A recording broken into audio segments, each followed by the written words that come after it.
بسم اللہ الرحمن الرحیم۔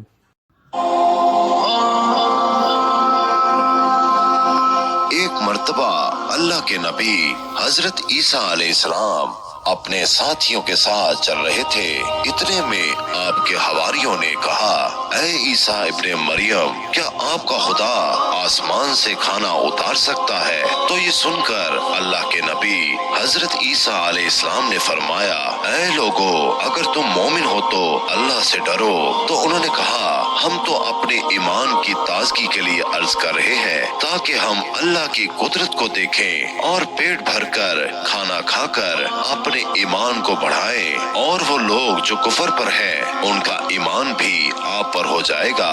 بس یہ سن کر اللہ کے نبی حضرت عیسیٰ علیہ السلام نے ہاتھوں کو بلند کیا اور اللہ کے دربار میں دعا مانگی، اے اللہ، ہمارے لیے آپ آسمان سے دسترخوان اتار دیں تاکہ ہمارے اور آنے والے لوگوں کے لیے یہ نشان عید بن جائے۔ بے شک تو بہترین رزق دینے والا ہے۔ بس اللہ نے جیسے ہی حضرت عیسیٰ علیہ السلام کی دعا سنی تو فرمانے لگے، اے عیسیٰ، تمہارے پروردگار نے تمہاری دعا قبول کر دی، لیکن اس دسترخوان کے اترنے کے بعد اگر ان لوگوں نے خیانت کی تو ان پر وہ عذاب نازل ہوگا جو آنے والی نسلوں کے لیے ایک مثال بن جائے گا۔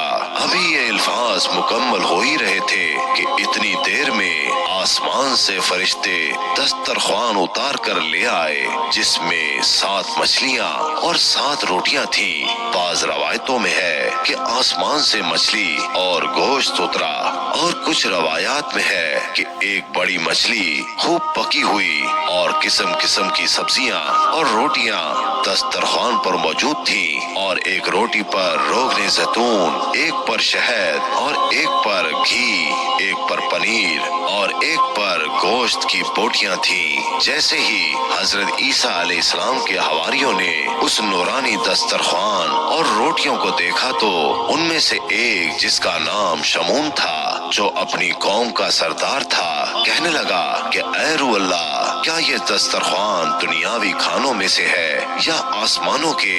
اللہ کے نبی حضرت عیسیٰ علیہ السلام نے فرمایا، یہ دسترخوان نہ دنیا کے کھانوں میں سے ہے نہ آسمانوں کے، بلکہ تمہارے پروردگار نے ابھی ابھی ایجاد کر کے تمہارے لیے اتارا ہے۔ پھر آپ فرمانے لگے، خوب پیٹ بھر کے کھاؤ اور اس میں خیانت نہ کرنا اور نہ ہی کل کے لیے ذخیرہ کرنا، ورنہ اللہ کا عذاب تم پر آ پہنچے گا۔ لیکن افسوس، وہ لوگ اس کھانے میں خیانت بھی کرتے ہیں اور کل کے لیے تھوڑا تھوڑا چھپانا بھی شروع کر دیتے ہیں۔